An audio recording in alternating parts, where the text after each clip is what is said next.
के नाम से जाना जाता था। आजकल तो लोग इसे कुलाबा, साउथ मुंबई ये सारी चीजें कह रहे हैं।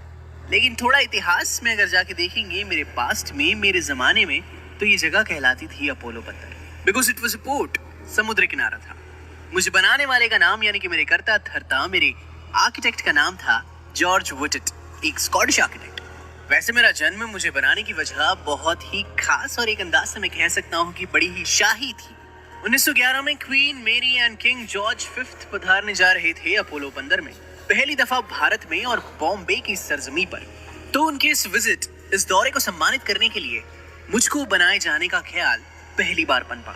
1913 में उस वक्त के governor of Bombay sir George Clarke ने मेरे नींव के पत्थर को स्थापित किया, यानी कि मेरी नींव रखी, लेड द फाउंडेशन स्टोन।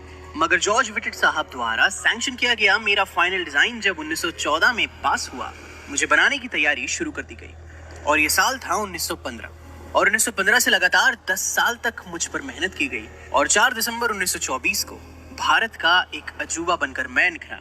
नाम रखा गया मेरा गेटवे ऑफ इंडिया।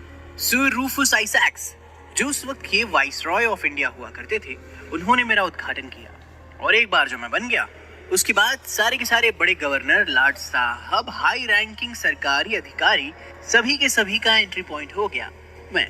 जो भी समुद्र के रास्ते आता, उसे बंबई की सरजमी पर पैर रखने से पहले मुझसे ही होकर गुजरना पड़ता। मुझे रचे जाने की कलाकृति यानी कि आर्किटेक्चरल स्टाइल के मायने थे इंडो सार्सैनिक, यानी कि हिंदू कल्चर को ध्यान में रखते हुए, साथ में थोड़ा मुगल फ्लेवर मिलाते हुए मराठी आर्किटेक्चरल कल्चर को, इन सभी आर्किटेक्चरल स्टाइल्स को साथ में पिरोकर मुझे रूप दिया गया।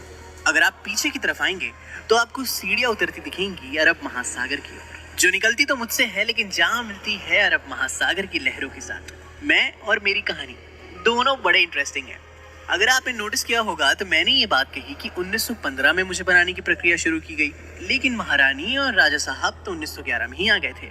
तब क्या किया गया था, मैं आपको बताता हूँ कि तब मेरा सिर्फ एक ढांचा रखा गया था, यानी कि एक डुप्लीकेट गेटवे ऑफ इंडिया का स्ट्रक्चर। मुझे बनाने की प्रक्रिया 1915 में शुरू हुई, 1924 में मैं बना हूँ, लेकिन 1911 में Queen Mary and King George fifth को सलामी देते हुए मेरा ढांचा खड़ा किया गया था। मुझे बनाने में 24 लाख रुपयों का खर्चा आया था उस वक्त।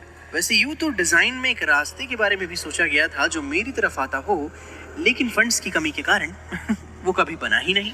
कुछ समय पहले तक तो 2 लैविश गार्डन्स भी हुआ करते थे मेरे सामने, लेकिन अब वो भी नहीं रहे, उन्हें भी तोड़ दिया गया। टैक्सी बॉम्ब ब्लास्ट से लेकर 2008 में हुआ ताज पर आतंकी हमला, सब कुछ अपनी आंखों के सामने गुजरते हुए देखा है मैंने। ये बुरी यादें याद तो नहीं करना चाहते, लेकिन कभी ना कभी याद जरूर आ जाती है उन लोगों के लिए जिन्हें हमने खोया था। लेकिन फिर भी ये शहर नफरत और दहशतगर्दी को अपनी प्यार की ताकत से हमेशा हराता हुआ आया है। और मुझे गर्व है कि ये मुझ में, अपने गेटवे ऑफ इंडिया में एक ठहराव और एक सरीके का अपनापन महसूस करते हैं। खैर, जब 1947 में हमें आजादी मिली और आखिरी बटालियन, जिसका नाम था सॉमरसेट लाइट इन्फेंट्री, वो आखिरी चंद ब्रिटिश बचे हुए थे जो मुझसे होते हुए 28 फरवरी 1948 को एक सेरेमनी के बाद ऑफिशियली गेटवे ऑफ इंडिया से ग्रेट ब्रिटेन की ओर रवाना कर दिए गए। आज की तारीख में मैं आर्कियोलॉजिकल सर्वे ऑफ इंडिया की निगरानी में हूँ, ASI, वो मेरा ख्याल रखते हैं। एलिफेंटा केव्स और समुद्र में घूमने की फेरियां आज भी लगती है। ये बोट्स, ये नाव, या फिर कह लीजिए कि लोगों से भरी हुई फेरियां, उनके उत्साह और निकलती हुई मुस्कानों को विशाल और असीम अरब महासागर में कहीं ले जाती है, उसकी लहरों से जद्दोजहद करने, खेलने। साल बढ़ते चले गए और हाल बदलते चला गया। किसी जमाने में बॉलीवुड से बड़े बड़े सितारे मेरे सामने आकर नाच गाना किया करते थे, लेकिन आज की परिस्थिति कुछ और है। मुझे हर तरह से चौकन्ना रहना पड़ता है। आज मैं आपसे दिल खोलकर पूर्ण रूप से नहीं मिल पाता। आप मुझे बाहर से ही ऊपर से परख लेते हैं, लेकिन अब क्या करें, जो है सो है।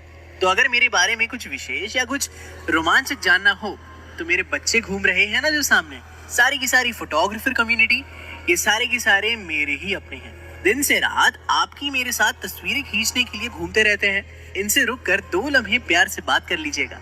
मुझसे जुड़े हुए कुछ अनकहे और अनसुने किस्सों के बारे में जान सकेंगे। और सिर्फ फोटो खींचने मत आइए, मुझसे मिलने आइए, मुझे जानने आइए, समुद्र की लहरों से बातें करने आइए। 85 फीट ऊंचा और 48 फीट का डायमीटर है मेरा।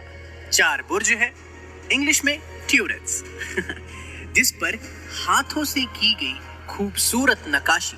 CST से 111 या 113 नंबर का बस पकड़िए और सीधा last stop gateway of India मुझसे मिलने आइए। या शेयरिंग टैक्सी भी चलती है CST और चर्च गेट स्टेशन से, वो लेकर भी आप मुझसे मिलने आ सकते हैं।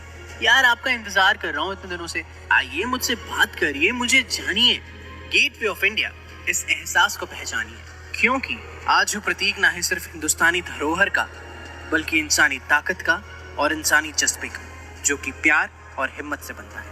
सैकड़ों लोग मुझसे रोज मिलने आते हैं, रोज चले जाते हैं, लेकिन मैं कौन हूँ, मैं क्या था और मैं क्यों हूँ, ये सवाल का जवाब शायद कुछ चंद खुशनसीब लोग ही जान पाते हैं।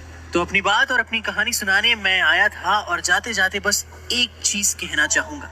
विशाल अरब महासागर की ताकतवर लहरों के सामने चट्टान जैसा मुंबई का दिल बनकर धड़क रहा हूं मैं, भारत का प्रतीक, भारत आने का रास्ता, गेटवे ऑफ इंडिया।